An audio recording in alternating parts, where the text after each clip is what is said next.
Welcome again. Thank you all so much for joining us today. On behalf of the Vista Buddhist Temple, I just wanted to extend our gratitude. Oh, it's funny, I get to see my face. Let me change my view for a second so I'm not staring at my face awkwardly. Um, Before we get into the program, I wanted to recognize and acknowledge that our temple is located in North County, San Diego, which sits on the land of the Kumeyaay and Luiseno people. There's so much work to be done, and an acknowledgement and expression of gratitude is just the beginning of our journey. But I do want to express my gratitude and appreciation for their stewardship and for this land that has nourished, healed, protected, and embraced the Kumeyaay and Luiseno people to the present day. I would also like to extend my gratitude to both those that have served and to their families on this Veterans Day. In our Shin Buddhist tradition, we do something called gassho, which is where we place our palms together in gratitude and recite the Nembutsu. Reverend Harada, would you please lead us in gassho? Gasho. May all beings be happy and well. May no harm or difficulties come to them. May they live in peace and harmony. Namu Amida Butsu. Namu Amida Butsu. Namu Amida Butsu. Namu Amida Butsu. Namu Amida Butsu. Thank you, Reverend Harada. Vista Buddhist Temple is very honored to host today's 5th annual Buddhist Community Gathering. Today's theme is cultivating the spirit of well-being through the Dharma. We have 3 incredible Dharma teachers with us today. We have Valerie Brown, Dr. Ed Duran, and Bishop Marvin Harada, who will be sharing their perspective on the topic through the lens of their Buddhist practices. In the second half of our program, the Dharma teachers will get a chance to dialogue with one another. This is my favorite part of the series, and they will hopefully get a chance to answer your questions. If you do have questions throughout today's event, please feel free to send them to me privately in the chat so that I can prepare them for that second half of our gathering today. And as a reminder, today's gathering will be recorded, and then we will later share it with all of you once we've posted it on YouTube. So if you prefer not to have your face on the recording, please turn off your camera. And with that, I'd now like to pass it on to Dr. Ed Duran, who will lead us in the 7 Directions prayer.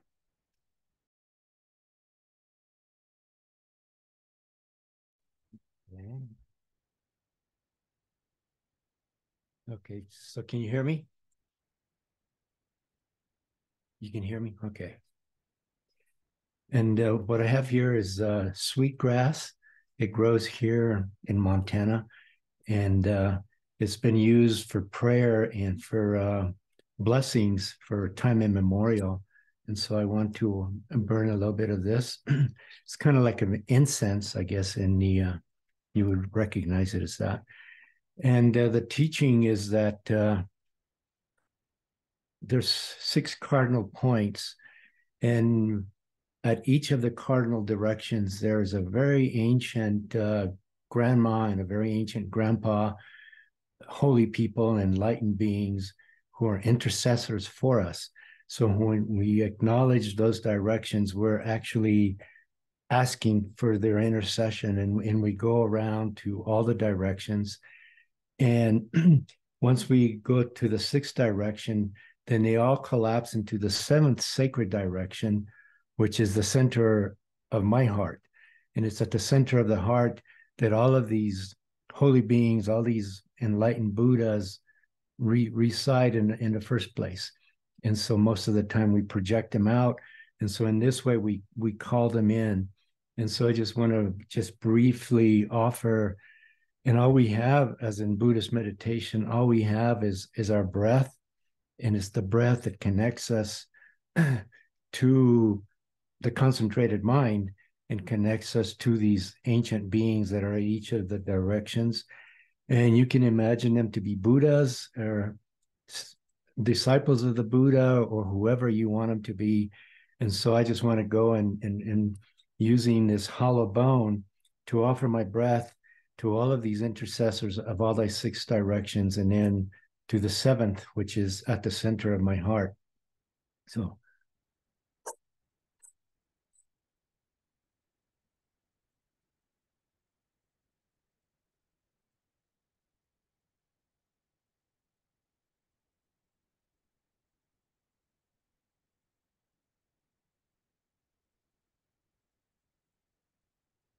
Aho mitakuyo yasen, meaning we are all related. So thank you. Aho.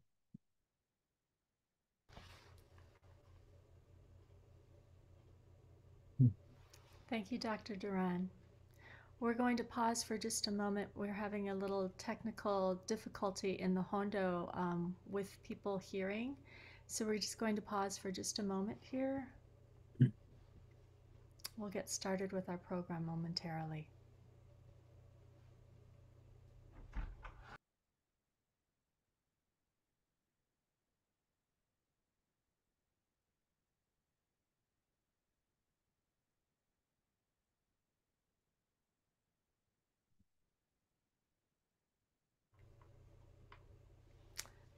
So my name is Judy Nakatomi, and I use she and her pronouns, and I am going to be introducing our speakers for today. I have the honor to introduce the teachers today, and introducing friends and guides on this path is also a double honor for me. Today we have 3 guides pointing in a direction toward well-being, perhaps to the moon. Each of our speakers today for this 5th annual Buddhist Community Gathering were invited for their gifts of sharing their life experiences in such a way that touches beyond the mind, not excluding the mind, including the fullness of heart, of spirit, and mind as sentient beings. Their Dharma lens radiates inner beauty, insight, and a way to feel and experience through all of our senses, Dharma as a path to the spirit of well-being. Valerie Brown is our first teacher. Valerie is a Dharma teacher in the Plum Village tradition of Thich Nhat Hanh, a leadership coach and member of the Religious Society of Friends, also known as Quakers. A former lawyer lobbyist, Valerie is a Cuban of Cuban-Jamaican descent. Valerie is also a friend and guide. I was lucky to meet Valerie in Plum Village in 2018 on a 21-day retreat and transmission of the lamp, which is a ceremony affirming her as a Dharma teacher in the Plum Village tradition. Valerie shares the energy of mindfulness as a kind of medicine for healing. It's seen and felt in her physical steps, the way she guides meditation, and shared through her Dharma talks. Her recent book, Hope Leans Forward, uplifts friends' stories of hope in the opening chapters. She is involved deeply in what's called engaged Buddhism, engaged in social action with the principles of the Buddha Dharma and with dedication to inclusion and equity. Valerie is expanding our view of American Buddhism. With great joy, I'd like for you all to meet and welcome Valerie Brown.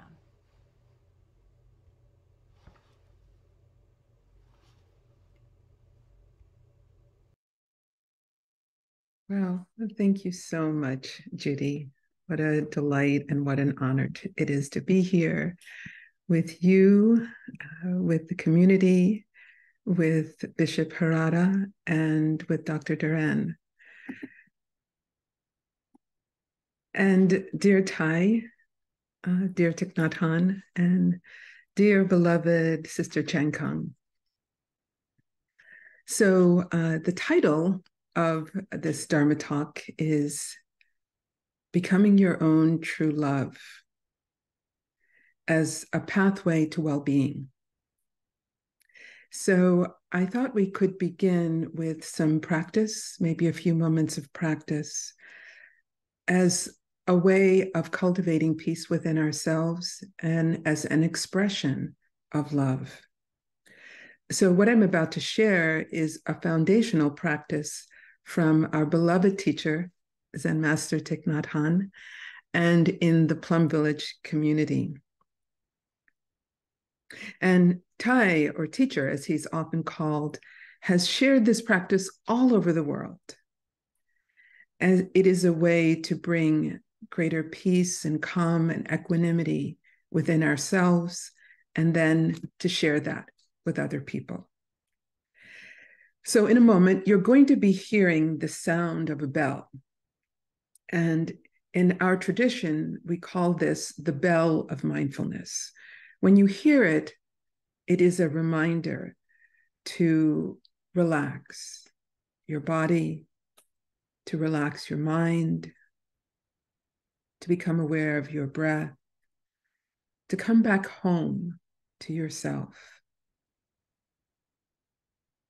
to take a moment to let go of thinking and planning and strategizing and really come back home to this moment.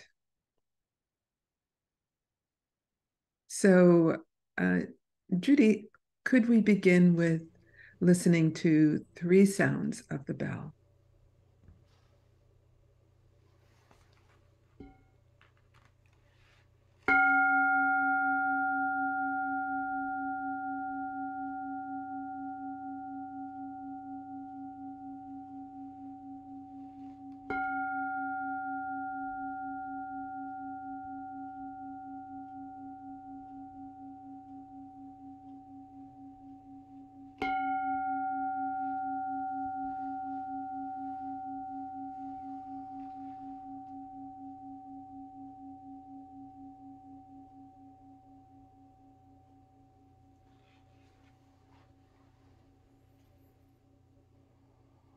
Breathing in, I know that I am breathing in.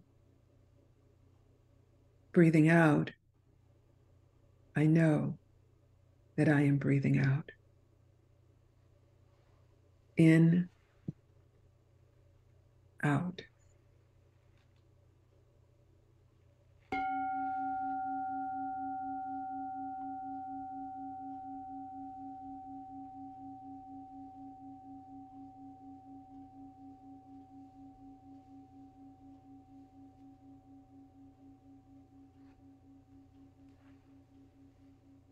Breathing in, my breath goes deep.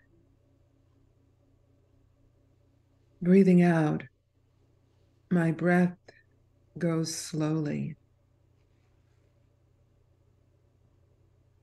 deep, slow.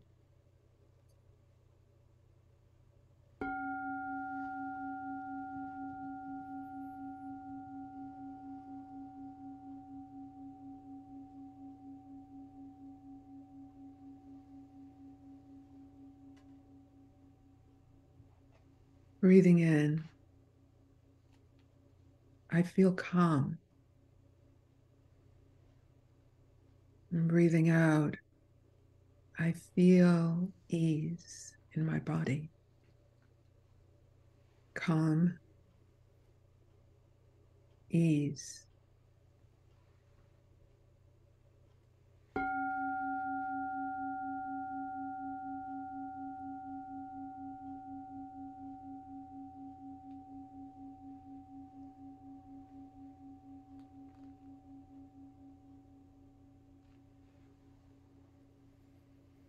Breathing in, I smile. And breathing out, I release tension. Smiling, releasing tension.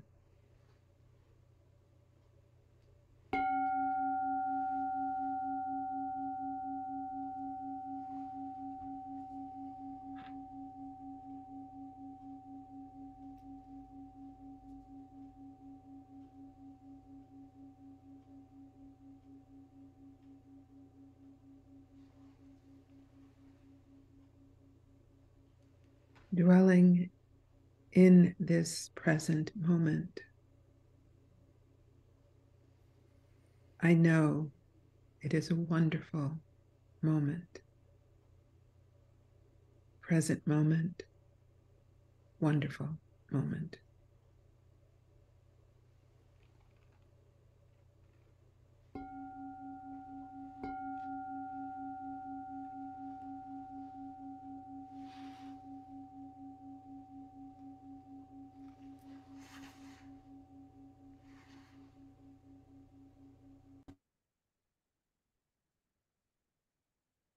So thank you, dear friends, for your practice.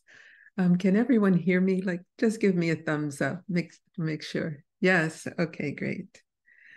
So the theme for this Dharma talk, becoming your own true love, came to me because perhaps like you, I've been feeling there's so much suffering, so much terror, so much war that's happening in the world. And of course, there's so much beauty, so much joy. And I wanted to offer a practice through this talk of enlarging the heart metaphorically, cultivating a generous heart through self-love and self-regard, becoming your own true love. So Thich Nhat Hanh Thai, again, as he's called, teacher, has said, our life is our message. Our life is our message. And for me, as a member of the Religious Society of Friends, as a Quaker, we have a similar saying that embodies this universal truth. We say, let your life speak. Let your life speak. So during this talk, I'm going to share from my life experience and relate that to the Dharma, relate that to the Buddhist teachings, particularly in the Plum Village tradition and from the Religious Society of Friends. So we'll begin with a kind of Quaker query. A query is different than a question in that a query is kind of like a gut check. There is no right, there is no wrong. And because I'm speaking from my personal experience, let me simply say that this is a work in progress, right? There's a well-known saying that we teach what we need to learn the most. And so that's another way of saying that I am not checking in as an expert, but as someone who is very much right alongside you on a learning journey. And because I am speaking of self from the historical perspective, like I was born in this place and raised in this place and did this, there's also, of course, the ultimate dimension of self, where there is no birth and no death, no beginning and no ending, no after and no before. And there is yet another dimension of self.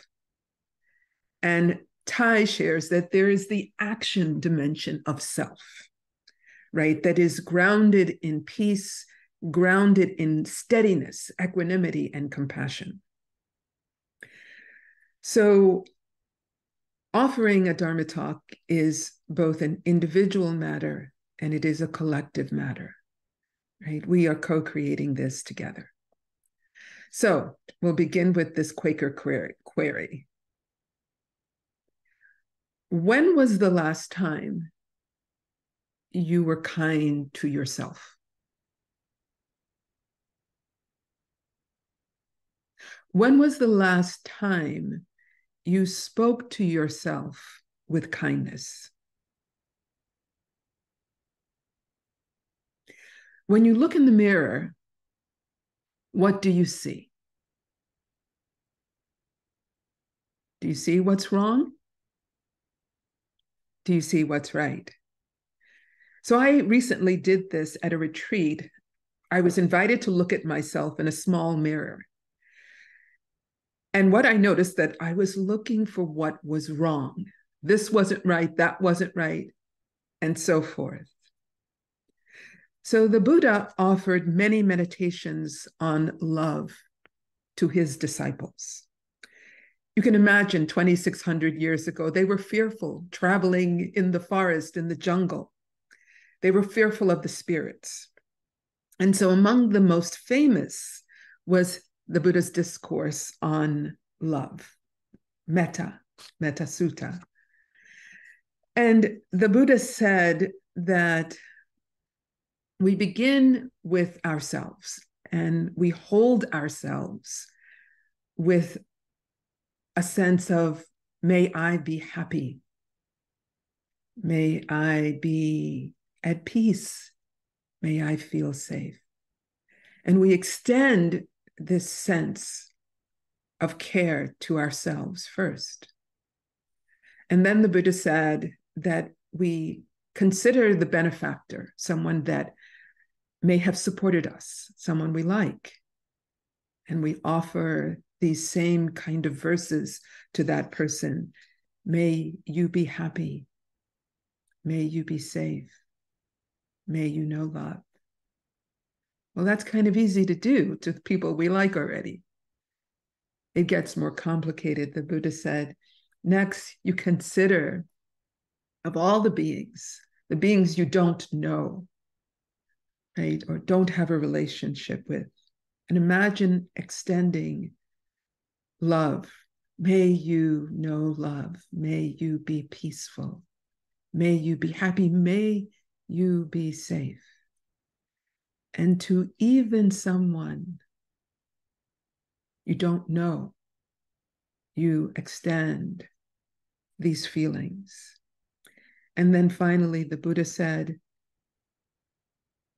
take in your heart those with whom you feel challenged, maybe even resentment, and see if you can extend those same verses to that person or beings. May you be happy. May you be safe.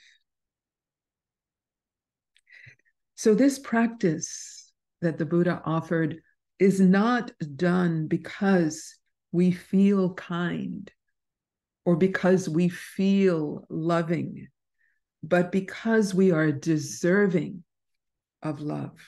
We are deserving of kindness. So the Buddha said, you can search throughout the entire universe for someone who is more deserving of your love and affection than you are yourself. And that person, that being is not to be found anywhere. You yourself, as much as anybody in the entire universe,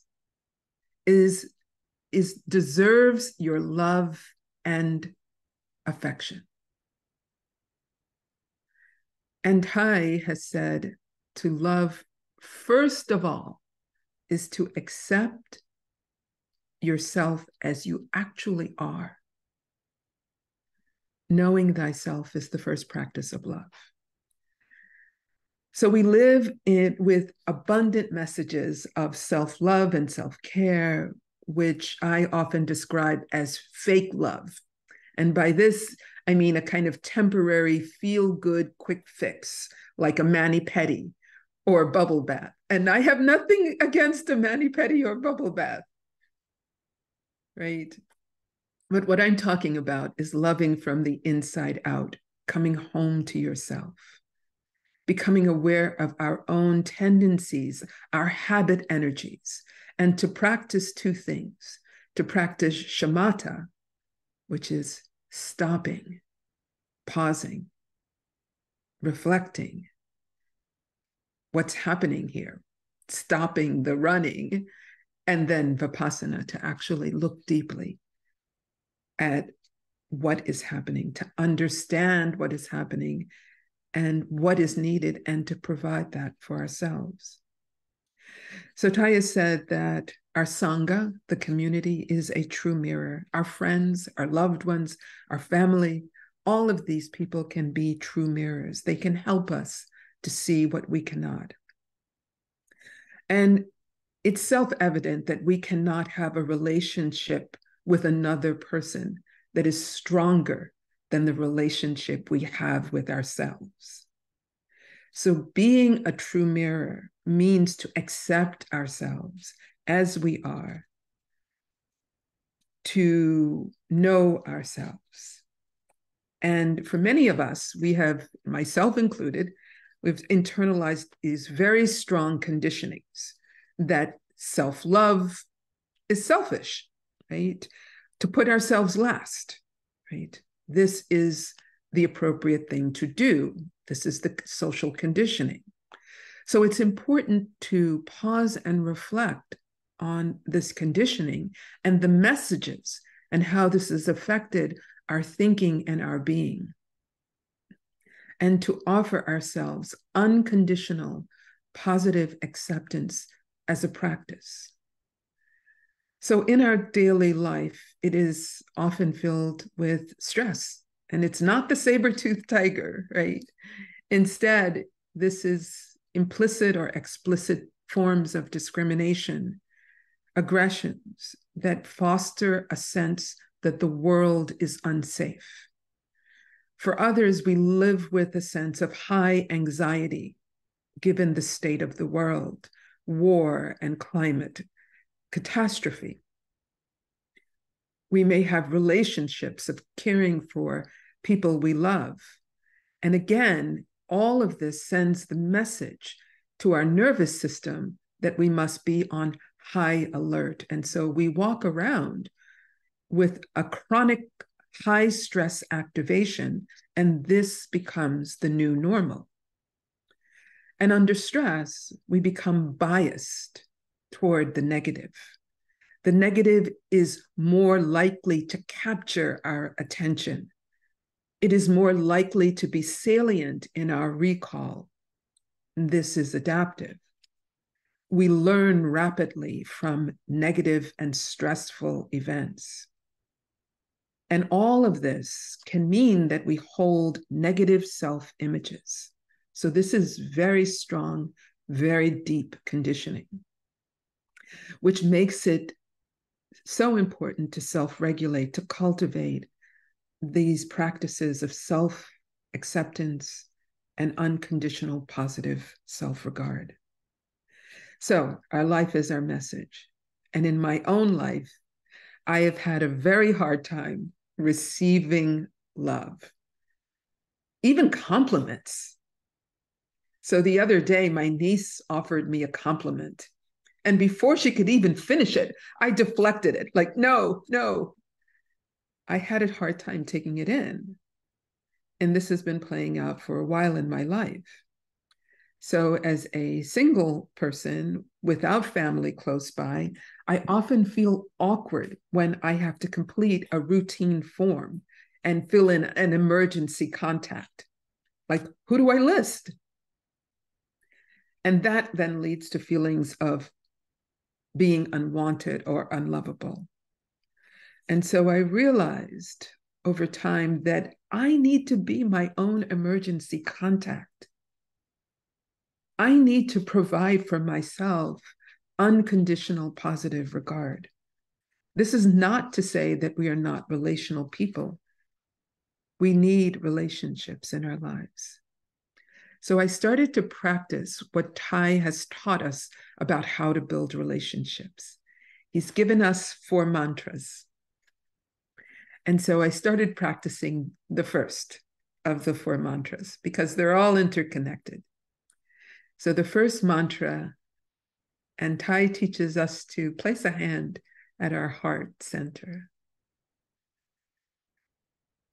and to say these words, darling, I'm there for you.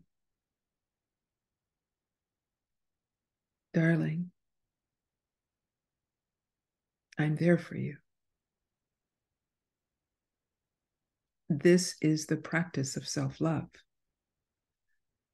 So the other 3 mantras are, darling, I know you are there and I am so happy. Darling, I know that you're suffering, you're having a hard time. And finally, darling, I am suffering. I'm having a hard time. Please help. So love is an opportunity to show our needs, to show our feelings. And practicing these mantras, particularly the first, is a way of showing our love. So shall we practice this first mantra? Darling, I'm there for you.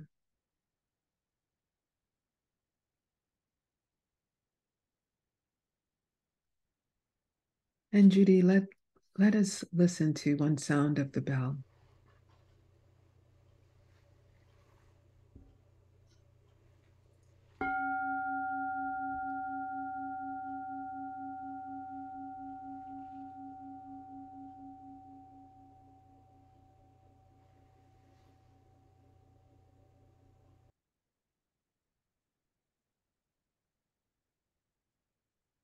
So the wisdom of neuroplasticity means that we can change.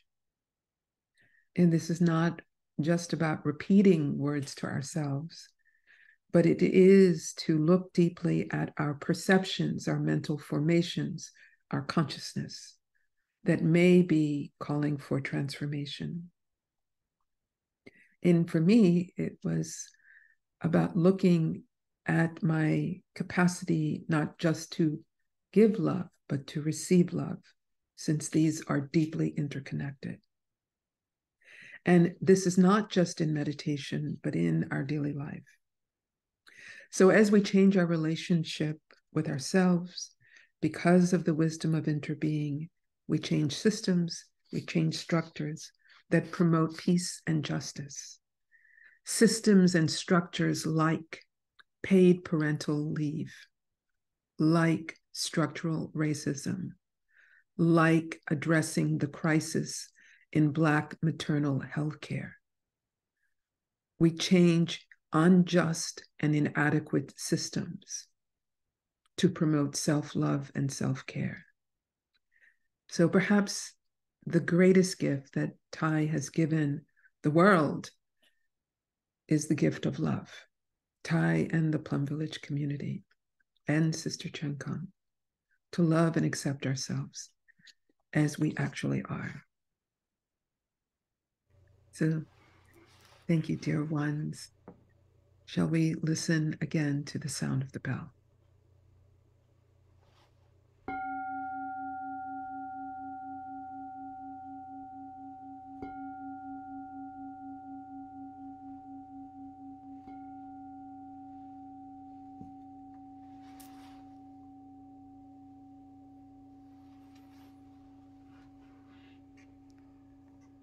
Thank you, dear Valerie, so much for your Dharma talk and message today. Ah, what a lovely beginning. We are all deserving of love and kindness, and that it begins with us. Thank you for the message. Reiteration, we need to keep telling ourselves that over and over again. I have a bit of housekeeping here for those of us on video today. We're having a little trouble with the audio in the temple hall, the Hondo. So we're going to ask folks if you can be off your video, if you could turn off your video, and that might help with our technology, or I think it's our bandwidth or something, if that's possible, and we'll go from there. So we're going to continue on. Dr. Eduardo Duran, Ed Duran, is our second teacher. Dr. Duran is an Indigenous clinical psychologist, scholar, teacher, Vietnam veteran, and healer. He works with Native Indigenous people, healing historical trauma. He integrates Indigenous tradition, connecting the wisdom of dream time, as one path toward recovering and healing. Of importance to his psychotherapy practice is becoming culturally specific for Indigenous and other Native traditions that is sometimes misunderstood by our Western notions of space and time. And specifically that healing methods are wider than we think, and decolonizing the mind and heart are vital, because becoming culturally sensitive leads to helping more folks toward healing. Dr. Duran's approach reminds us that life is flowing, which in a way points to the flow of the Dharma, not static, not calcified or permanent. We are constantly moving and transforming, shedding, letting go of the small sense of self, what we name in Jodo Shinshu tradition as a limited view or the view of self-power to that of other power. Healing the soul wound, counseling with American Indian and other native peoples, and Buddha and Redface are two of his recent books. Dr. Duran expands our view of American Buddhism. With great joy, I'd like for you all to meet and welcome Dr. Duran. Well, thank you, and honored to be here. And also, as part of my identity, I also want to give my spiritual name because of the ancestral energies that are around us. I'm also known as Teoshpa Etawapia Wichasa, and I'm part of Pachi, Tewa, and Lakota, and born to an Italian mom. And I want to start with words that were spoken by some of our elders here on Turtle Island. Turtle Island is all of North America, what's known as North America, and that's kind of the pre-colonial way of understanding the land that we're at. And the first words that I want to say here were spoken by an elder ancestor known as Tashunka Witko, also known as Crazy Horse. And most of us have heard the name Crazy Horse through history and through some of the ways that the native culture has been portrayed in our country. But very few people realize that he said some very profound things. And one of the things that he said is that upon suffering beyond suffering, the red nation shall rise again, and it shall be a blessing for a sick world, a world filled with broken promises, selfishness, and separations, a world longing for light again. I see a time of 7 generations when all the colors of humankind will gather under the sacred tree of life, and the whole earth will become one circle again. I salute the light within your eyes, where the whole universe dwells. For when you're at the center within you, and I'm at that place within me, we shall be one. And that's profound. And also the idea of suffering beyond suffering brings the thought that my older brother Thich Nhat Hanh said in one of his talks, and I recently heard it, and when I heard it, I was really taken by it. And he said that suffering is the compost of enlightenment. So if suffering is the compost of enlightenment, suffering upon suffering has already been given here on Turtle Island by the indigenous people from this place.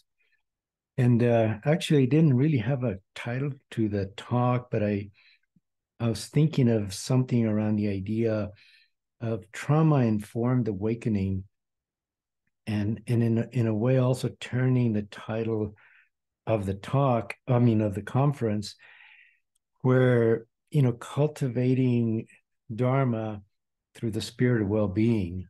So kind of going backwards also, because everything can go forwards and also backwards. And I also want to read something that a very holy man by the name of Black Elk had a vision when he was a very young boy, really. And it's a very profound vision that continues to unfold itself. And he said, "And as I looked and wept, I saw that there stood on the north side of the starving camp a sacred man who was painted red all over his body, and he held a spear as he walked into the center of the people, and there he lay down and rolled. And when he got up, it was a fat bison standing there, and where the bison stood, a sacred herb sprang up right where the tree had been in the center of the nation's hoop. The herb grew and bore 4 blossoms on a single stem while I was looking, a black, a white, a scarlet, and a yellow. And the bright rays of these flashed to the heavens." And again, it's a vision that he had indicating that the change that was coming here on Turtle Island to the indigenous people, that there was going to be a shift of everything that was. And so I really think that it's important that we look at these words and know that he understood that there was a shift coming. And another thing that because Black Elk, when he spoke, he used to he would say, "I was seeing in a sacred manner," and that's code. I mean, it was translated, into English what he was saying, but basically what that means is that he was seeing in an awakened or enlightened manner when he said these things. And then I also want to preface what I'm going to say by something that the East Indian holy man, going back to the other side of the world, Padmasambhava said, and this was around this 700 Common Era, where he said that when the iron bird, flies in the sky, and when the iron horse travels across the land, the Buddha will be in the land of the red face. And so I really believe that the Buddha awakening is here on the land of the red face. And the prophecies that both Crazy Horse and Black Elk espouse, they believe that at the seventh generation of when they said these words, that these things would happen, that we would be, all of the colors of humanity would be under the sacred tree, and the sacred tree that had withered and almost died would come back to life and would bear fruit again. And right now we are in that seventh generation. And so I really have want to start it with a lot of hopefulness, because if we look at the present zeitgeist state of the world, it's very easy to feel that there is no hope, that we're doomed.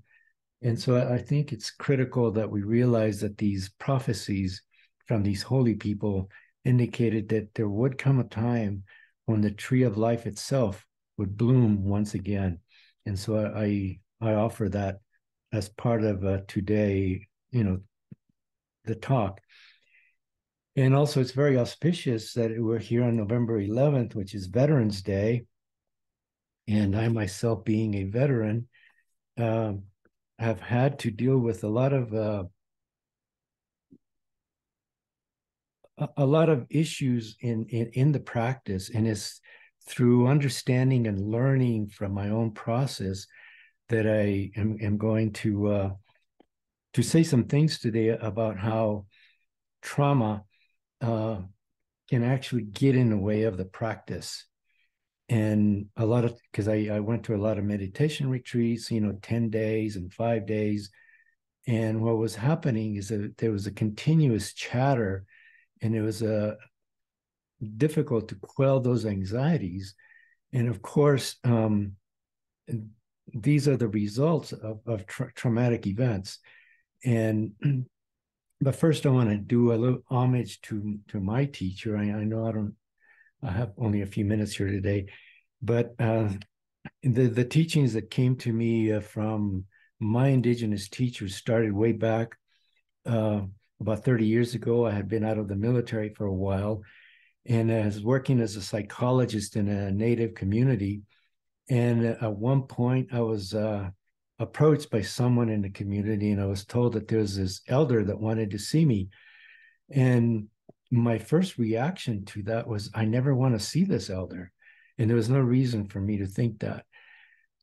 And so at one point, I was taken anyway. And one of the first things when I saw him, I was really taken, because he was completely paralyzed, and he was in a bed, and there was bags hanging on the side of the bed collecting body fluids. And I had a strong reaction internally, although I didn't say anything. And the very first words that Terrence said to me in this lifetime, with a huge smile, he said, "Don't think that way. There's other realities." And at that time, I thought, well, how does he know what I'm thinking? And then after a little bit longer, and I was very panic stricken being in his presence. And the panic was turning into more of a panic attack as I stood there for a few minutes. And then he asked me a crucial question. And it's taken me over 30 years to try to decipher what this question meant. And he asked me, have you ever seen the colors? And of course, I had no idea what he was talking about. So all I could say is, no, sir, I've never seen any colors. And then he went on to ask me, well, do you want me to show them to you? And when he asked me that question, I almost lost consciousness. And so I just took off and didn't want to come back. But, in time, I was able to return.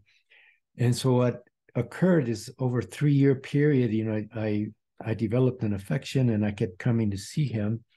And so he gave me a lot of teachings during those 3 years, although he didn't call them that. And I really didn't understand what he was talking about most of the time. And it was on June 18th of around 1983 that I went to see him. And as I approached his little shack, he was sitting out in the front porch in his wheelchair. And I really didn't know why he was doing that. And he was dressed in a brand new shirt and a headband around his head. And so I sat on the step below him and we're both facing the same direction. And it was on that day that he proceeded to talk to me in a very rational way that basically connected the dots to all of the things that he had said for the past 3 years that I wasn't understanding. And so I was really taken by that and a little bit resentful because I thought he's been messing with my head when he could have just talked to me like this from the get-go. And so what was happening is that it was 2 days before the solstice. And of course, on the solstice, which was June 21, he asked for someone to bring him his altar, which happened to be a pipe. And when he smoked that pipe, he expelled himself into the spirit world. And it was at that point that I knew then that I had been in the presence of a truly holy person, an awakened person. And it was on June 18th that he realized I wasn't getting the gist of the teachings. And so I called June 18th the time that he gave me the Rosetta Stone to be able to amplify and to understand the teachings, because I feel that he realized that his teachings needed to come out into the world. But for that to happen, I had to get an understanding of the teachings. And so that's where most of the stuff that I've written about comes from. And it was around this time that my understanding of intergenerational trauma also became known. And in his understanding, this was also known as soul wounding. So the wounding of the soul. And what we discovered over that time is that this trauma can be passed on intergenerationally. And so if there's trauma in your ancestry and it hasn't been healed, then it has to be healed in the present moment. And so this is where it becomes really important. And this is no longer just a theory by, a bunch of us indigenous people. Recently, there has been a lot of work in the area of epigenetics. And the area of epigenetics teaches us that what happens with trauma is that it informs the DNA itself. And so in the DNA, when there is trauma, and also something that was believed until recently is that only about 3% of the DNA really informs who we are, how we look, and all that. But recently, with the work of Dr. Yehuda at Mount Zion Hospital, it's been discovered that the so-called junk DNA really is DNA that informs us how to interact with the environment. And so if those instructions are obscurated because of trauma, then we're going to react to the environment and with traumatic responses. And this can really get in the way of practice. And so if the nervous system is activated, through trauma, the sympathetic nervous system, which is a reality, and if the sympathetic nervous system is in full-blown trauma response, then it's going to be very difficult for us to sit there and achieve concentration. And it's not that we're bad Buddhists or good Buddhists or that we aren't following the instructions. It's just the way things are. And one of the last teachings that Terence gave me, and this is the only time he used Buddhist jargon, and he told me, he says, if you don't believe anything else I ever said to you, believe that karma is real. And so I really think that karma is tied then to the intergenerational trauma, and it also tied into the epigenetics itself. And so if we can't go back and heal that, it's going to become very difficult for us to sit there and become awakened. And of course, speaking from personal experience, as my sister before spoke from her experience, having gone through a lot of retreats and having a lot of difficulty in sitting, although I could sit still physically, but internally there's a whole bunch of obscurations. Of course, go to the teacher, for the interview. They say, well, you need to sit more, you need to concentrate more, basically sit harder. I mean, it was almost like it's a task. Well, I discovered that that's really difficult to do if the sympathetic nervous system is aroused through trauma.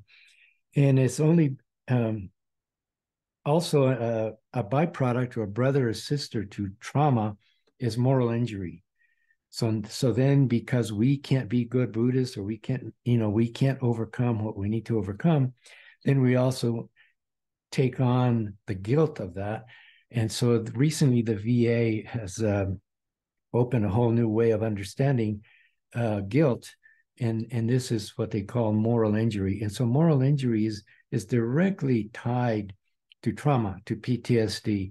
So if we're trying to sit there and deal with our mind, it's going to be very difficult. And so, recently in the last few years, I've had certain treatments that are direct treatments to the nervous system. And after those treatments, I found that, because what these treatments are designed to do is to slow down the sympathetic nervous system so that now the trauma responses aren't heightened all the time. And through getting those treatments, I realized I was able to concentrate a lot easier than I could in the past. And so I really think that it's really important, because we do live in a traumatized society. We all have intergenerational trauma.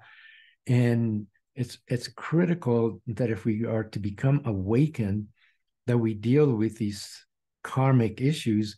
And as the Buddha said, if you do things in a certain way, it can be no other way.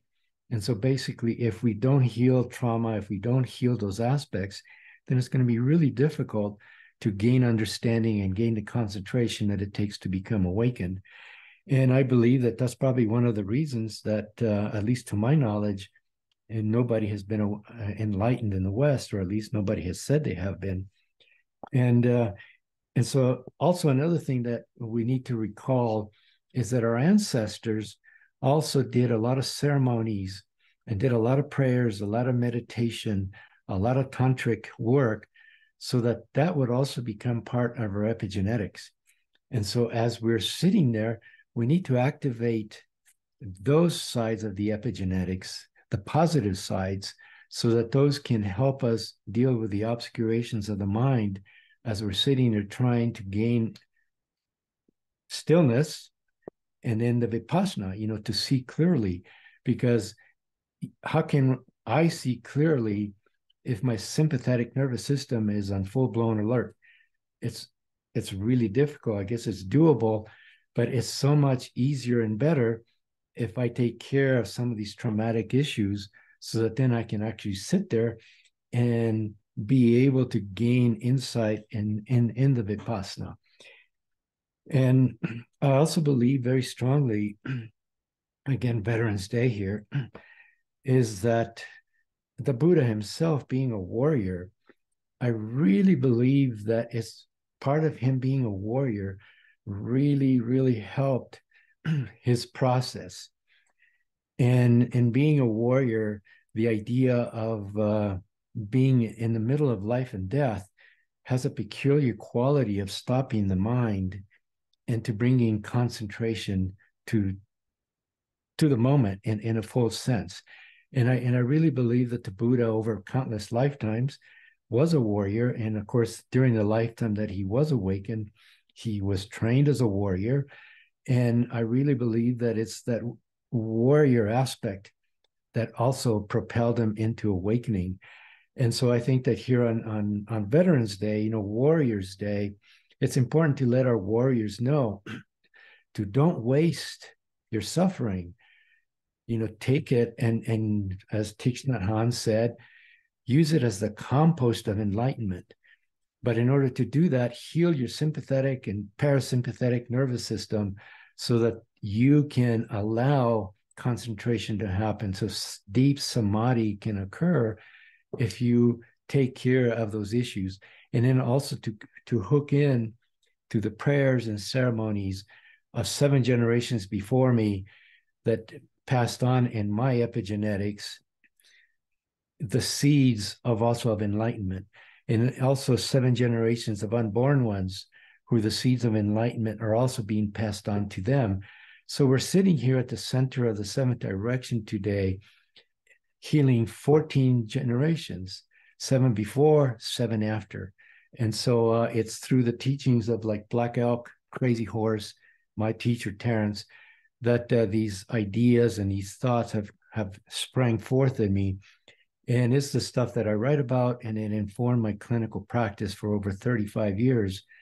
And I really feel that we're at the point where we really need to get this if we're going to survive as a human species.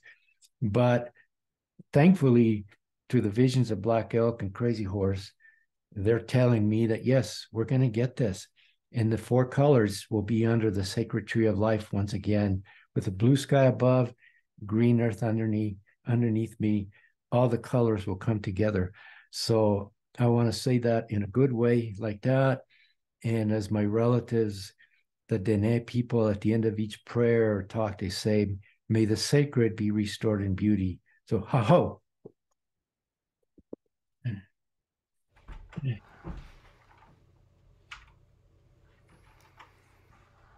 I'd like to invite the sound of the bell, please.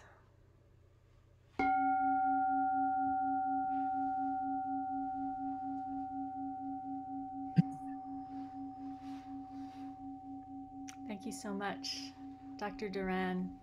Thank you. There's so much there in your Dharma talk, and I just want to uplift a few things about really looking deeply into our nervous systems, our intergenerational trauma that impacts us all, as you had mentioned. And I love this phrase of don't waste your suffering, to use it as the compost for our enlightenment. Thank you very much. It's also my pleasure to introduce our 3rd speaker and teacher for today. Reverend Harada is our 3rd and final teacher. Reverend Harada has been the Bishop of the Buddhist Churches of America since 2020. And prior to serving in that role, he was also the resident minister for 33 years at the Orange County Buddhist Church in Southern California, and also our supervising minister here at Vista Buddhist Temple for 10 years. The Buddhist Churches of America, the BCA, it serves and oversees about 60 temples and fellowships in the United States, where there are around 12,000 members in the states. Reverend Harada was also one of the Buddhist priests that were present at the White House in 2021 for the first Vesak celebration. Reverend Harada is a friend, mentor, and guide. His style is informal, friendly, and open, and some of you might have been lucky enough to experience his Dharma talks with Freddie the Frog, a bodhisattva to be Dharma puppet. He is engaged daily in deep connections with Sangha friends and new folks in leadership, those celebrating and those grieving. He meets us where we are. He personifies our Jodo Shinshu mantra, come as you are. Reverend Harada's book, Discovering Buddhism in Everyday Life, has been a light to many people with everyday Dharma lessons. For those who haven't met Reverend Harada in person, today you will have a chance to feel the Dharma flow through his smile, through his laugh, his presence of deep care and deep love. In many ways, Reverend Harada is a guiding light of American Buddhism. With great joy, I'd like for you all to meet and welcome Reverend Marvin Harada. I'm on notes, I'm on notes, I'm on notes, I'm on notes.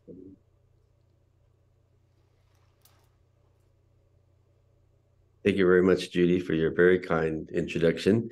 Before I begin, allow me to share my screen. I want to take care of that first.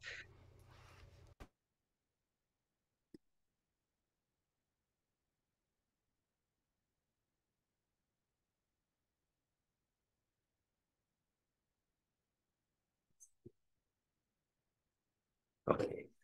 Everyone see that okay? Okay. Okay.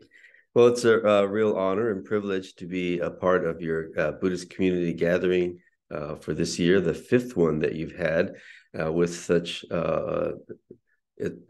distinguished speakers as Valerie and Dr. Duran. I think you've chosen a wonderful topic today, cultivating the spirit of well-being through the Dharma. So allow me to share some thoughts on this topic with all of you. So I'd like to start with the conclusion. And the conclusion to me is that the sole purpose of Buddhism and the teachings or the Dharma is for the well-being of all people and all beings. And the heart of the Buddha is to liberate all beings from the world of samsara, or the world of ignorance and delusion, so that all beings might live the most fulfilled, meaningful, and happy life. So that's the conclusion.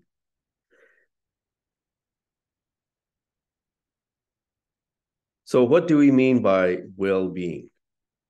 We can talk about physical well-being. We can talk about emotional well-being.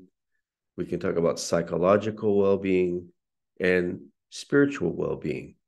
And I think we can consider all of this today because they are very much interconnected.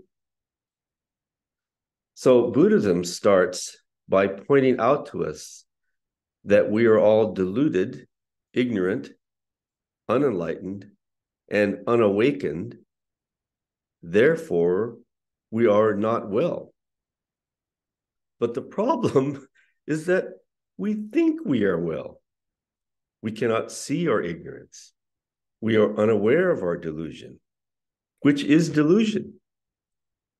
Our delusion is that we are unaware of our delusion. So I think an example is someone who's drunk who thinks they can still drive. Personally, I don't drink, not because of sort of moral, ethical reasons.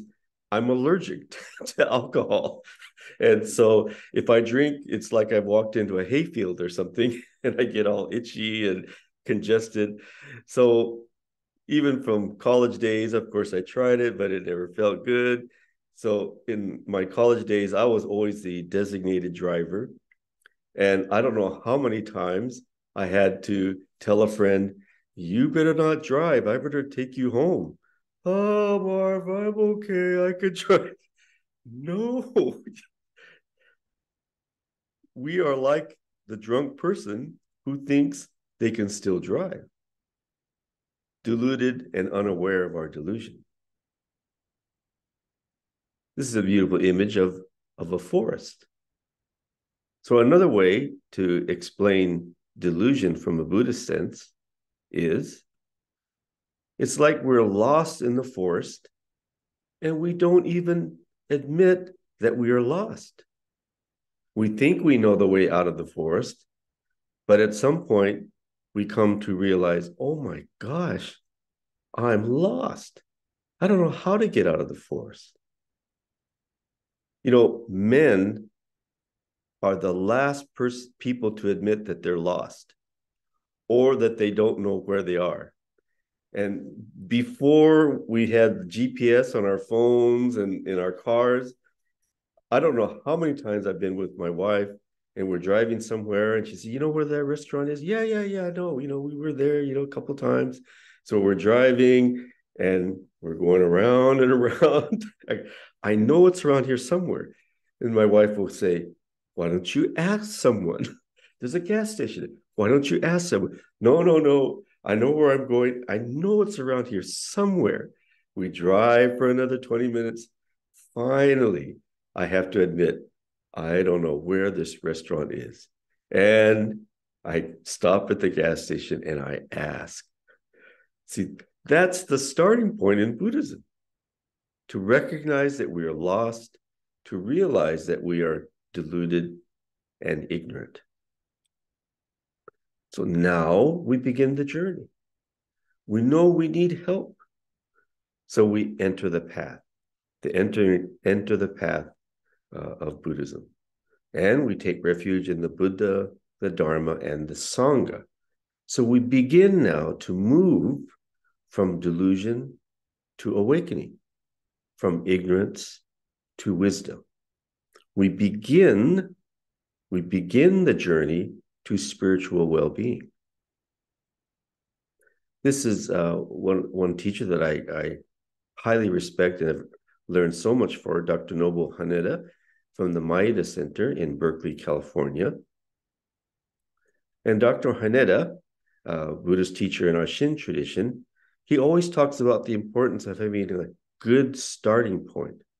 You have to have a good starting point.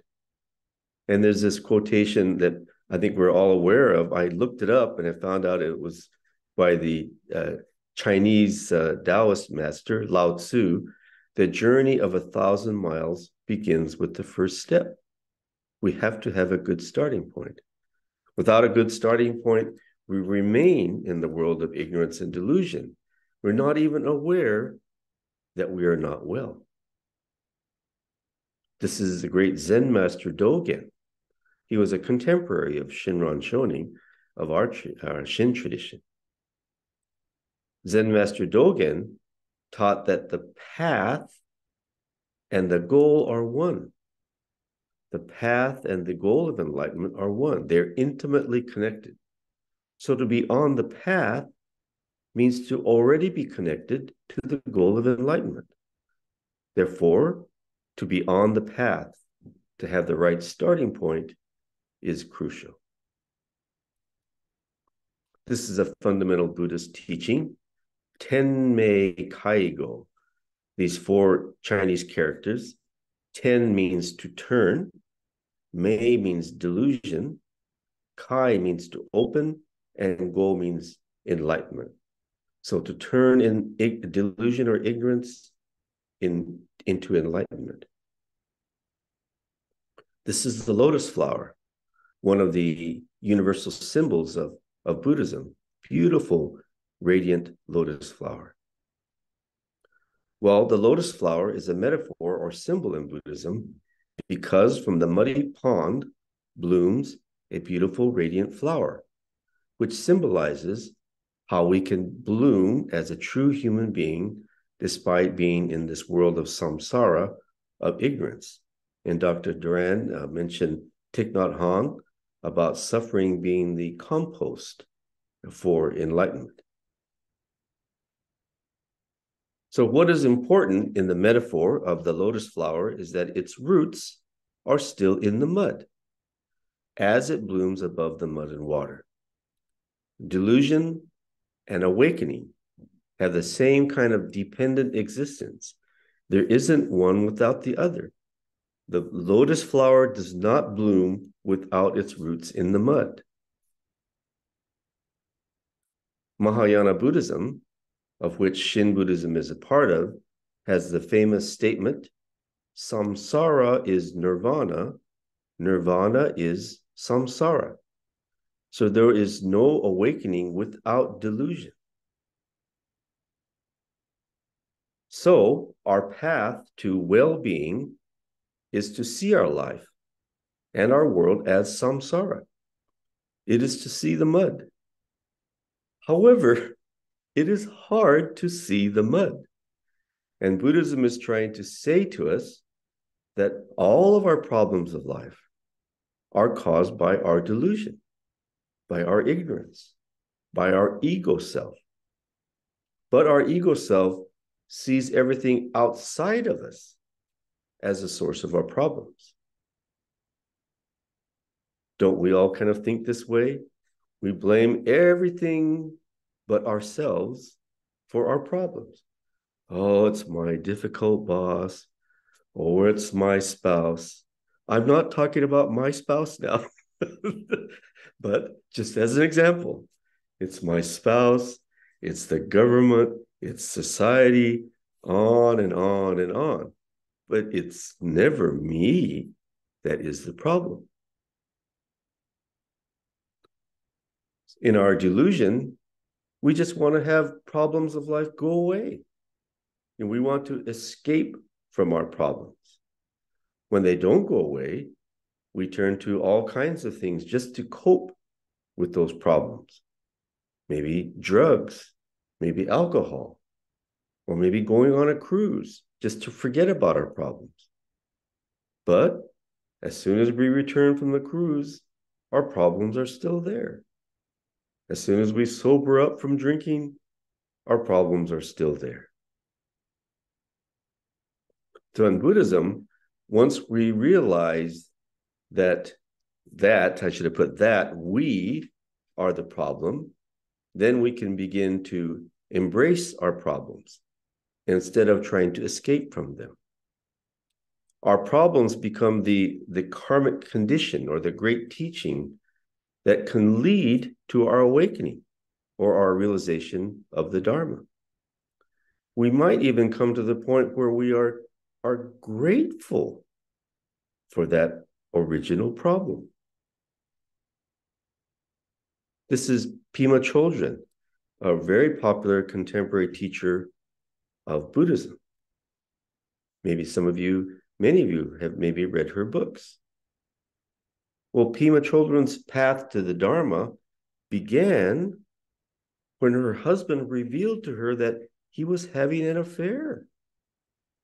And in her despair and her life of misery, which I think went on for about a year, she happened to encounter Tibetan Buddhism and then went deeply into the study of Tibetan Buddhism, the study and practice of Tibetan Buddhism, and became now a renowned teacher of the Dharma. And she even states that she is grateful to her husband for having the affair that became the karmic condition with which she was able to meet with the Dharma. Now, all of you don't misinterpret this message, especially the guys here. Don't think, well, hey, Reverend Harada said it's okay to have a love affair, and then that way my wife will eventually come to me with the Dharma. That's not the point of this message. This is Shinran Shonin, the founder of Shin Buddhism. So he uses this wonderful expression, the more ice, the more water. So ice represents our hardened ego self. Water represents the awakened self that has been melted by the light of the Buddha or by the Dharma. So the ego self is transformed by the Dharma. It's not eliminated. We can't squash out our ego self. It's not like something that we could try to suppress and keep down the ego self. It's like, let's say you're trying to lose weight and your weakness is chocolate cake. And so you keep saying to yourself, I can't eat chocolate cake. I can't eat chocolate cake. I'm not going to think about chocolate cake. I'm not going to think about chocolate cake. You're just thinking about chocolate cake the whole time. So the ego self is not something we suppress, but for Shinran Shonin, this ego self, the hardened ego self, is in a sense melted or softened by the Dharma. It doesn't mean it goes away. And I'd like to share this example of what I mean by true well-being even in the face of great adversity. When I was a minister at the Orange County Buddhist Church, we had a wonderful member by the name of Scott Morris, who tragically died of ALS, Lou Gehrig's disease. And he was diagnosed with ALS in the early stages. The saddest thing about ALS is that there's no cure. The best thing that you can hope for is that it's a slow developing ALS. Some people might live 10, 15, even 20 years with ALS. But in other cases, it's a fast developing, you might only live a year or two. Well, after his diagnosis, Scott lived a number of years, but eventually succumbed to Lou Gehrig's disease. This is a sad illness because it starts from your feet and it works its way up your body. So his first symptoms were that he kept tripping over his feet. And he thought, yeah, it's such a klutz. How come I keep tripping? But that was early signs because your nerves in your feet begin to, you lose your function of your nerves in your feet, and then it works its way up your body, then your legs, then your arms, then your speech, then you can't speak. And eventually it takes your life when you can no longer breathe. But mentally, you are alert through the whole process of this illness. So Scott was diagnosed with ALS. Around that time, not just because of Scott, but around that time, we created a Living Through Illness support group. And Scott attended regularly. And in one session, Scott was kind of sad, and he was talking about all the things that he would be missing out in life. His children were young at that time, maybe like 8 years old and maybe 6 years old. So he was saying, I'm probably not going to live long enough to be at my son's high school graduation. I'm probably not going to live long enough to walk my daughter down the aisle on her wedding day. And he was quite sad. So I thought, gee, what can I say to help Scott? So at that time, he could still type and write. So I encouraged Scott to write letters to his children for them to read at those milestones in their lives. Write a letter to your son that you want him to read on the day of his high school graduation. Write a letter to your daughter that you want her to read on the day of her wedding day. You can leave the letters with your wife, and she can share them with your children at those milestones. So 1 month passed by, and then we had another Living Through Illness support group session. And at that session, Scott said at the beginning, he said, Sensei, I wrote something. So I thought maybe he was going to share one of these letters to his children. But instead, he said, I wrote a poem. And he shared this poem. And it goes as follows. I have ALS, and I am grateful. I am grateful to retire early to be with my family. I am grateful I have family and friends that are so supportive and hopeful. I am grateful I can still walk and get around. When that is gone, I am grateful I can still use my hands to feed myself. When that is gone, I am grateful I can still breathe and laugh and feel. When that is gone, I am grateful I had a wonderful life. And when that is gone, Namu Amida Butsu. Namu Amida Butsu is sort of the core of Shin Buddhism. In one word, it expresses the oneness of ourselves as sentient beings and the heart of the Buddha. It expresses the oneness between ourselves, the world of samsara, and the world of truth and enlightenment, wisdom and compassion. Namu Amida Butsu. So Scott came to receive this word, Namu Amida Butsu, not just as a word, but as a deep and profound truth, something that is timeless, something that goes beyond life and death. In receiving that truth, Scott too touches that timeless heart of the Buddha, the timeless essence of the Dharma that goes beyond life and death. And that is what we mean by well-being in Shin Buddhism. That even in the face of such a terrible illness, one can be grateful and one can live a meaningful and fulfilled life.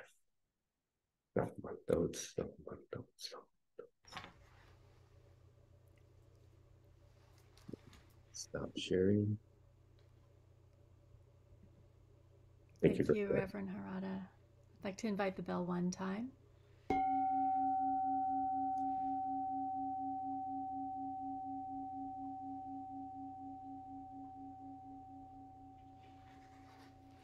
Thank you so much for the reminder of the mud is needed for the lotus and the lotus is needed for the mud. Thich Nhat Hanh has the saying, no mud, no lotus. So we are transforming and manifesting at every moment. We're going to have a short break now of about 5 minutes, and then we'll come back and dialogue with our teachers and have time for questions and responses. Thank you.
welcome back. I hope you had a quick, impactful break. I am excited and honored to facilitate and start our second half of today's gathering.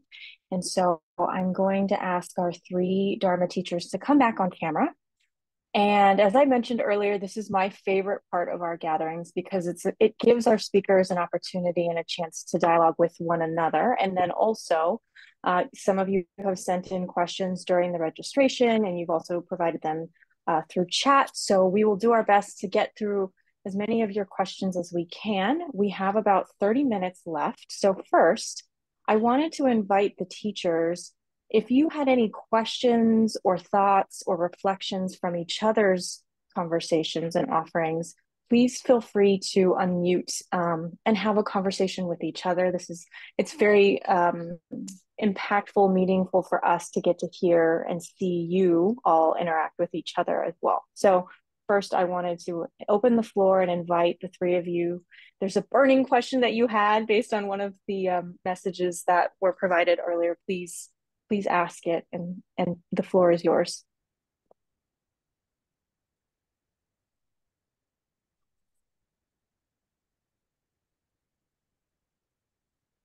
Okay, everyone's on screen now. Reverend Harada? Oh, well, maybe, yeah, I could, if I could present a quick question to Valerie. You know, I'm a Shin Buddhist minister, but I don't know how many times I've used materials from Thich Nhat Hanh or things from his books for study classes and discussions. I've always gained a lot from Thich Nhat Hanh, and I know he talks about engaged Buddhism.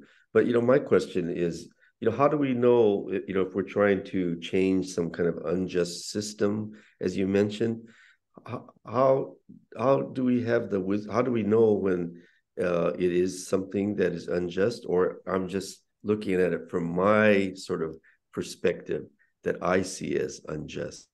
Mm-hmm. Well, first of all, dear Tai, dear Sister Chen Kong, dear Bishop Harada, and friends, such a beautiful question. And, this involves this and implicates many, many teachings, right view, Yes. right thinking, certainly. But I think for me, it goes back to to understanding a sense of ourself and healing within ourselves, and coming from a place of mindfulness, concentration, and from that we can develop insight. And so this is one of the fundamental teachings of our teacher, is that we begin with cultivating a mind of clarity and insight through mindfulness, that then leads to concentration, that then leads to insight, which then we can distinguish, whether something is just or unjust. Because as you pointed out, there is so much delusion. We live in a world where there's black is white and white is black. Yes. Yeah. So it really calls on us to develop this faculty of mindfulness. And we don't have to go to the store and buy this. Each of us has this faculty within us. And so this is something that we can each develop. So thank you for the question. And, for me, it also implicates what Dr. Duran was saying, that trauma, and we each have some form of trauma within us, our individual trauma and the collective trauma of society. And this also informs how we can practice, how we concentrate, and how we develop insight.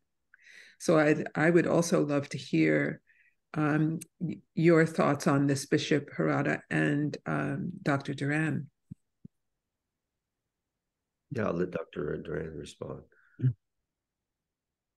Yeah, and I believe what you just said is the concentration, but again, I think it's in the Eightfold Path where it has to be the right concentration, because trauma teaches us to concentrate, and we can be very concentrated, but it'd be the wrong concentration that enhances delusion rather than enhancing liberation and awakening. And to me personally, recently, it's actually the second sermon at Vulture Peak of the Buddha that has really helped me a lot personally. The whole teachings on emptiness, where realizing that there's nothing intrinsically there in anything, including awakening or samsara, like the bishop said, that they're part of the same thing. And that's been a real eye-opening to me. And another one has been really freeing, and only recently did I get this insight, is that the three roots of, delusion, greed, and hatred are also dependently originated. So they're basically empty. And I was like, oh my gosh, how cool is that? There's nothing really there to keep me trapped in samsara. And I think if we can go from that aspect, then we can maybe ask the question of justice and injustice. But even those are empty, including all dharmas are empty. Just like it says in the Heart Sutra, it says, "O Shariputra, all dharmas are forms of emptiness, not born, not destroyed, not, nothing. There's nothing there." So the dharma itself is empty. And I think if we can get to that point, then we can see clearly, in the Vipassana way of seeing clearly, and then we can act in a way that is really pure. And so let me just comment on, I was struck by your quotation from Black Elk about after 7 generations, the world will see sort of a world of oneness, the way I took it. And I remember hearing something in Buddhism that if a person becomes awakened, then 7 generations of their family are also liberated. And at first I wasn't sure, is that past generations or future generations? But I think it's talking about future generations, because I think when one person becomes awakened, that cuts off that intergenerational trauma, I would say, that you were talking about. Well, thank you. I didn't know that. That's special. Yeah. I think the other piece of this that I think is so important, that really supports our transforming the mud into the lotus, is the Bodhisattva path. And by that I mean that our actions spring from a heart of service to other people, and that it comes from a place of love and compassion and understanding and peace. And in a world that is very confused, this can get confused too. And this is why, as an individual, it's very hard to transform. This is why we need the 3 jewels. We need the Sangha. We need the true mirror. And so with the community to support us, we can stay, on the Bodhisattva path. In the Plum Village tradition, we have a practice called the second body. The second body, meaning this is your anamkara, as the poet John O'Donoghue described, your soul friend. We each need an anamkara. We each need a soul friend. We each need a second body, someone who can help us, a sangha, a community. Alone, We cannot do that. So in addition to the Buddha, the Dharma, we have the jewel of the Sangha. So thank you.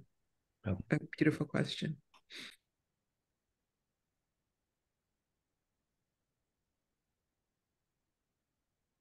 Okay, let's get into some questions from the audience. This question actually came up a few times, so I want to make sure I ask it. And Dr. Duran, Ed, this is for you. So you had talked about some methodologies, some tools, some resources. I think you used the word treatment to help slow down our sympathetic nervous system so that we can stop being on constant alert.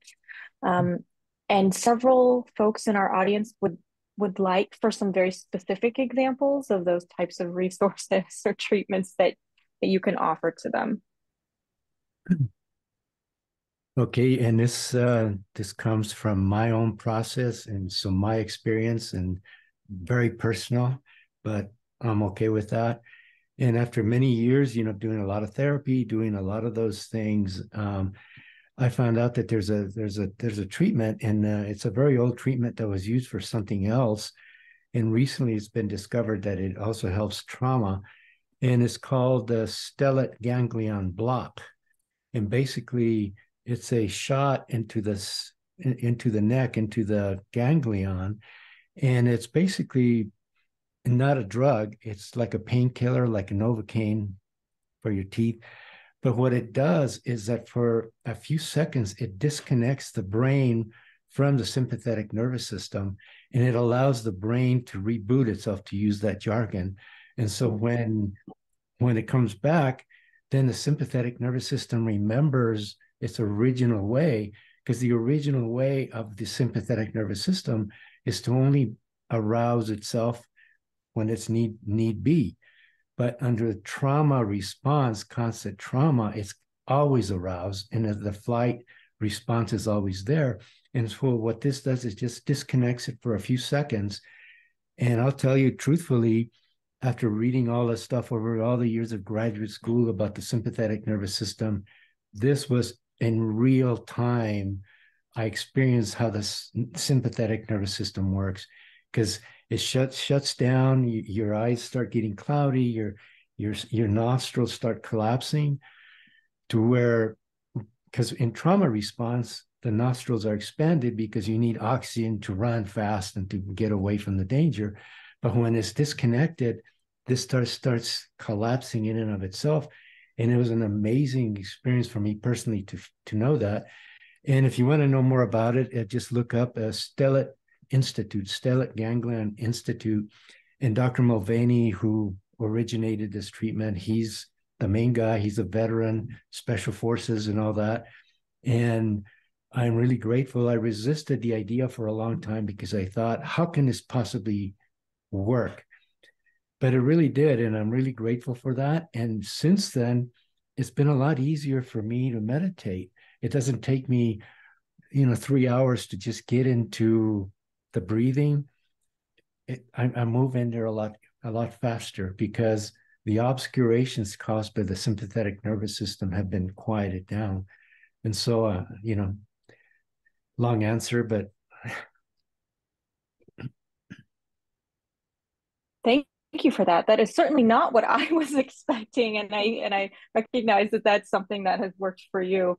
I think for me, one of the things that helps me is when I come to temple and being in the hondo with my sangha, and it's a little less of a medical practice, but treatment. So, but thank you for sharing that. I appreciate it. for veterans, who have more of that, this has been a real heaven sent treatment, because it has helped. And meditation and therapy and all of those things are really good. But for someone that was, I guess, as traumatized as I was, this really also helped. And I'm grateful to all the Buddhas that they allowed for this intervention to also be part of our reality.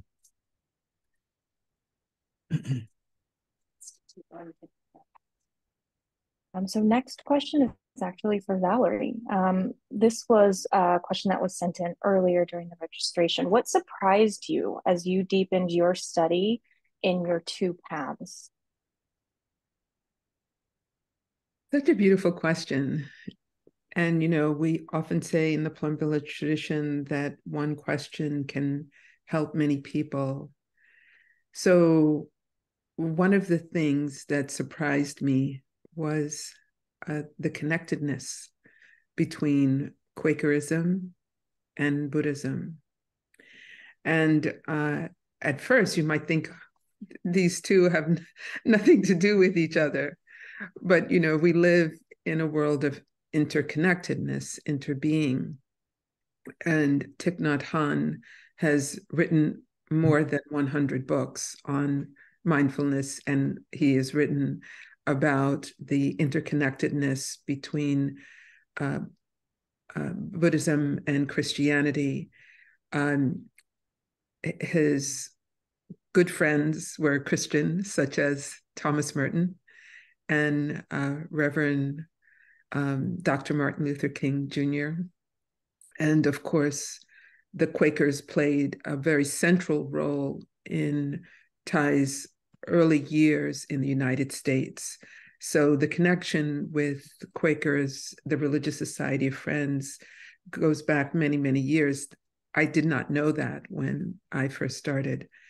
But in terms of my own personal experience of what has surprised me and what has helped to deepen my own Buddhist practice, several things. Among the Religious Society of Friends, there's a deep focus on social equity and justice.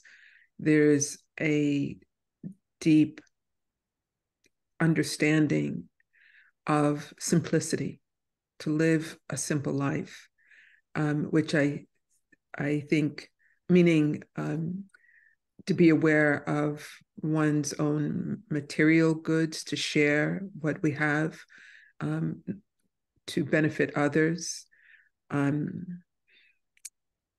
Silence has also been a big aspect of Quakerism and is a part of Buddhism.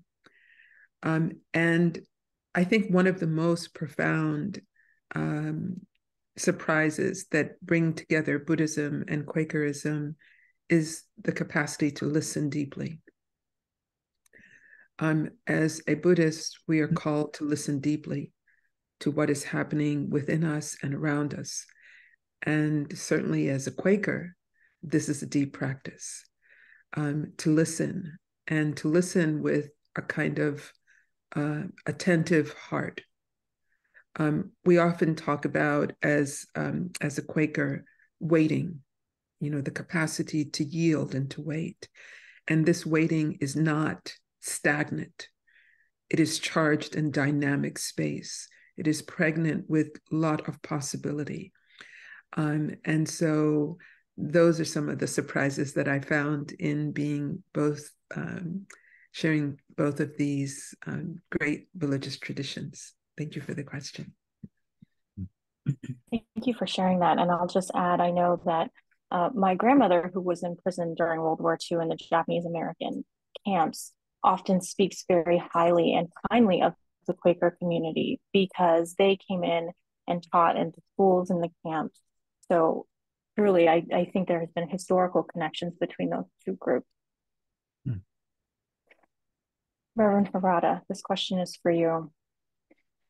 How do we stand up to abuse without getting pulled into the violence or oppositional thinking of me versus you?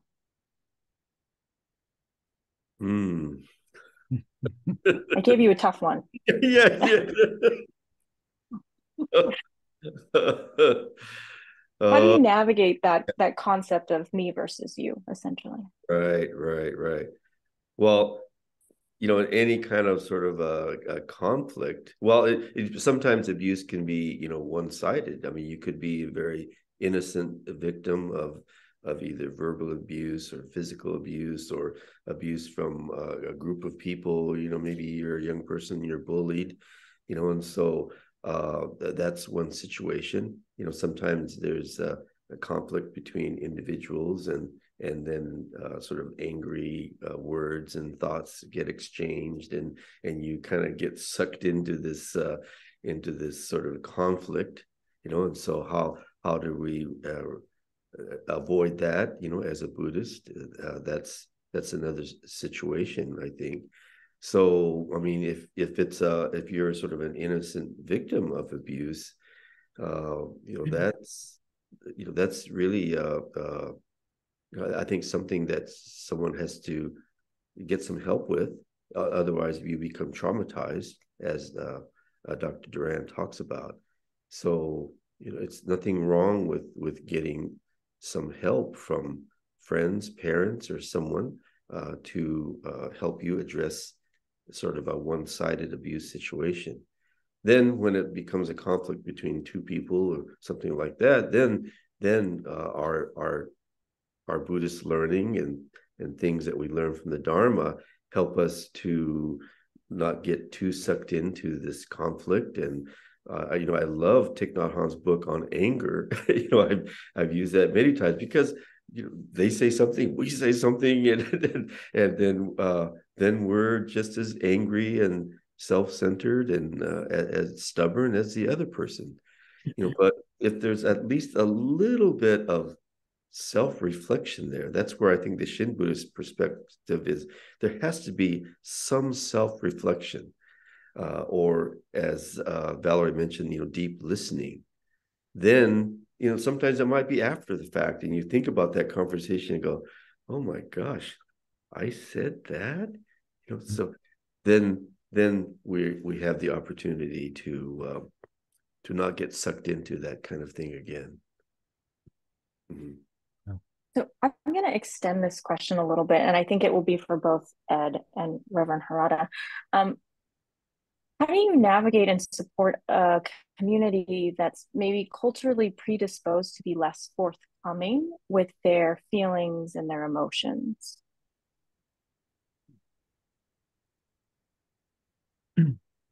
You Either of you. Yes, thank you. go ahead, Reverend. I mean, and I can go after. Well, quite often in Japanese culture, you don't talk about your problems, and so we have a tendency to hold it in, and so people of Japanese background maybe would not even think about seeing a counselor or getting some kind of help in relation to an emotional problem or something like that.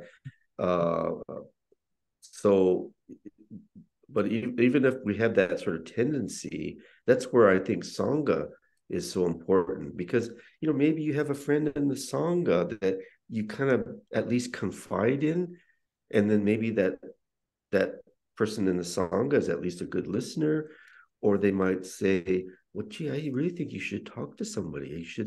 You should get some professional help about that. And maybe that helps you to get the courage to seek help. But I think Sangha is very important, even within a community that is less apt to share and discuss our sort of emotional, psychological, or personal issues. In my experience, it's been interesting because the Native community, very introverted, and even as we're talking about listening, it's usually what's in between the words that's usually the most powerful, because the elders will say a few words and there's silence and there's more words, but it's that silence that really tells us what really needs to be told. And as far as people expressing their concerns, their traumas, and so on, I really think that if the avenue is open to making sense, if we go in there with a Western therapy, with a Western construct, it's going to shut it down. But if we translate the questions and the meanings into a metaphor that makes sense to the community, then people open up real quickly. And for instance, very quickly here, let's say to diagnose somebody with a major depressive disorder, okay, a native person, well, they'll just sit there and look at you. But if I were to say maybe, and only using probabilistic language, maybe the spirit of sadness is visiting you, they immediately connect with that. It's like, oh, I know how to talk to that. Or instead of saying you're an alcoholic, maybe the spirit of alcohol is visiting you, which gives it a movement. And if it's in movement and not a noun, then it can shapeshift and become something else. And that also, the teaching of impermanence is right in that question, because maybe it's shape-shifting already just as we're talking. And over the years, I've never had a problem having native people, and also had Japanese patients that would open up when I start talking in that way versus in a Westernese, just from a Western point of diagnosis and treatment. And so that's been hopefully what I can contribute to this lifetime. May I add something from the Plum Village perspective? So I think it's very important to approach something like this with cultural humility, that there is a lot that I do not know about certain kinds of cultures, and to approach this with respect. So that is first and foremost, to accept people where they are. The second is, in the Plum Village tradition, because Sangha community is so important, and Tai has said, the next Buddha is the Sangha. That we have a practice, several practices actually, that support people in making interpersonal connections. One is called Sangha dialogue. We have, and there are guidelines for how we engage in dialogue with each other, sit in a circle, and how we speak and how we listen. And those guidelines create a sense of safety, so that people feel that they can share as much or as little as they want. And what happens with these kinds of open dialogues, this sitting in circle and so forth, as Dr. Duran has pointed to, is that people hear themselves speak. They hear their own truth. They feel witness. And this helps to alleviate the suffering that they are carrying. They feel the sense of interbeing and interconnectedness. So this is a very important practice within the community. Thank you so much. I know we're getting very close to the end here, so I will speak quickly. I know that there's been a lot of interest in learning more about all of you. So if there is a better place that we can direct people to learn more about you, or learn more about future talks that you offer. Dr. Duran, there's a question about whether you offer virtual appointments and if you are accepting new patients. So in general, there's a lot of interest in learning about all of you. But really quickly, I just wanted to make this comment because it did come from one of our Sangha members in the temple. In 2019, all 3 dialects of the Sioux were recognized as official languages in South Dakota. We know that Indigenous language revitalization is key to decolonization. Will you please pray for our efforts in California to legally recognize our state's Indigenous languages? Oh. Thank you. So we will make sure and include links out to all of your individual respective websites, points of contact, as you're happy to share them. And with that, I would like to ask Valerie to offer some closing merit for us. Thank you so much, Casey. So, dear Tai, dear Sister Chan Kong, beloved community, we dedicate the merit of this day to all beings. May all beings be free from harm. May all beings know safety. May all beings be safe and know rest. May all beings know love and understanding. And may all beings feel peace and share that peace with everyone. Thank you.